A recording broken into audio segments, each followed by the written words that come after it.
Hello.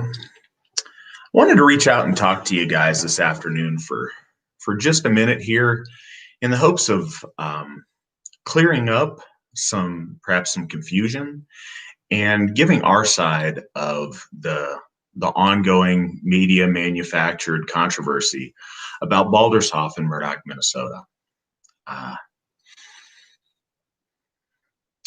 so, for those of you that may not know, about the middle of last year, we purchased a beautiful church in Murdock, Minnesota, a nice, very small town in southern Minnesota, and we, with the intention of establishing a Hoff to Balder there, and we've been working hard to remodel and upgrade the facility and make it nice and something worthy of Balder.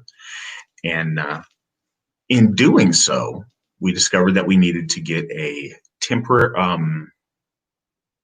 conditional use permit for a zoning variance because of where this building is, and because the previous owners had used it as a residence. So we decided to, go through the appropriate channels to do that, and media got wind of it, and as they do, they continued to make a sensational story about it and to push a narrative and push a headline. If you guys are aware of it, you may have seen it, all across the internet or on Twitter or wherever. But articles that are titled with things trying to generate fear, things trying to generate controversy where there's not. And in doing so, it's been quite a bit of confusion that we've received as response to it. Say one thing first and foremost, we've had a lot of people message us to tell us about Jesus, to inform us that Jesus wasn't white, to accuse us of perverting the Gospels. It's unfortunate that the media, in doing its journalism, didn't tell people very clearly that we're not a Christian congregation. We're Ausatru. We worship the Aesir. We worship Odin, Thor, and Balder. So that's a big point of confusion that I think people don't understand, because the headlines are racist church moves into town instead of, new Ausatruhof in town or something, of that nature. And that's really unfortunate. And it's meant that way to draw attention. And, it's a much sexier headline than, beautiful new Ausatru temple in town. We wish we got that kind of coverage, but I'm not, I don't expect that. I do expect fairness, though. In this media flurry, we've had one of the reporters admit that I'm trying to think of how she put it, but she said she had gotten a lot of people stirred up about this. In her saying that implies that the town wasn't stirred up about it. There hadn't been a problem until the media created a problem. So long story short, the council, in keeping with the law and keeping with fairness, granted us our conditional use permit, and we're moving forward. And we're very proud to be in Murdock. We're very proud to have this amazing Hoff dedicated to Balder. But I wanted to dispel some things. In doing this, the media has created a lot of fear, or at least they say there's a lot of fear in town. I hope that's not the case.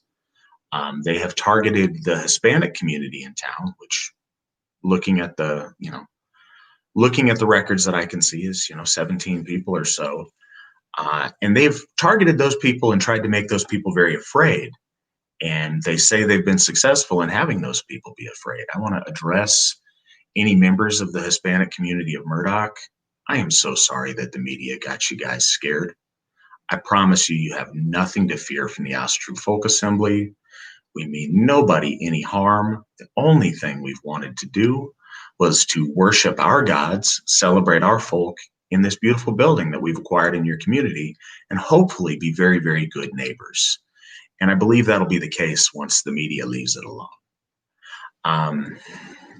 And for that matter, I'd encourage anyone in Murdock who has any concerns or any fears that have been been established to come and talk to us. Stop by. We'd be very happy to speak to you guys. Very happy to get to know you. Very happy to let you get to know us. It's our sincere intention to be good neighbors and a good part of the Murdock community. Um, Media's big thing is claiming that we are a hate group, that we are some kind of extremists, that we're some kind of white supremacists, and they base this in large part on a an article by the Southern Poverty Law Center. That is a despicable organization that is perpetuated on lies and on fear mongering and on racism towards white people, and it's very unfortunate. Their article, if you'll notice, if anybody takes the chance to read, doesn't claim that they found us saying anything hateful, doing anything hateful. Absolutely no hate has ever come from the Ouse True Folk Assembly in words or in deed. And barring them being able to find that out, they've decided that they know what we're really about. And so they labeled us as a neo-Volkish hate group on their site. Those that may not know, the SPLC is not a government agency. It's a private group of individuals that is a, I don't know, a professional organization of name callers. And they call folks names and say mean things about them unchallenged. And unfortunately, a lot of people take that as a statement of fact. And that's what folks have done in this case, and it's very sad. But I encourage you guys, look for yourself, check out our website, www.runestone.org. Um, I don't I don't imagine that everyone will agree with us or that everyone will be our friends, but at the very least, you won't find anything on there hateful.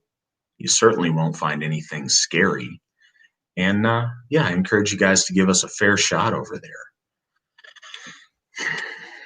We are, as I've said, so the media continues to make stories to try to drum up fear in the community. But our experience in Murdock has been very different. Um, been very different indeed. We've had a lot of members of the community stop by and wish us well, give us a kind word. We've had a lot of waves. We've had people apologize for the way their community's been portrayed and the way that folks in the name of their community have treated us.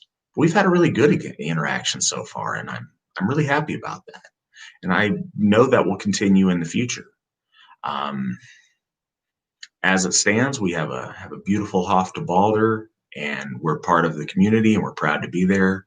We appreciate everyone who's reached out. We appreciate everyone who's reached out in response to the articles supporting what we're doing. I think it's worth noting that the forces of tolerance and the people accusing us of being hateful, those people have sent us countless death threats. Those people have addressed us in the most vile language, wishing the most vile things to happen to us. The way that the other team has treated us, there's no doubt that anyone fairly would consider it quite hateful. I'd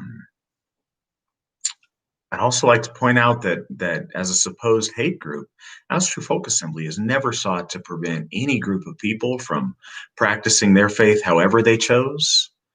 The AFA has certainly never sought to run any group of people out of a town or make them feel unwelcome. The AFA has never engaged in harassment of other people who disagreed with us. We've never threatened people who disagree with us. We've focused exclusively on building us and celebrating what we're doing and leaving everyone else alone. It would be nice if folks had extended that same courtesy to us. Hopefully one day folks will. In the meantime, we're thankful that we've got this beautiful facility. We're thankful for the people who've shown support. And I just wanted to take a minute this afternoon to share that with you guys and clear up any confusions. Also, folks think that we have a permit to have an all-white church. That's not the case. We have a conditional use permit to operate one facility in one town as a house of worship. The permission to practice our beliefs as we see fit is inherent in the human condition, and was affirmed by the First Amendment to the Constitution of the United States. So thank you guys for giving this a listen. Wish you guys the best. Hail the gods, hail the folk, hail the AFA.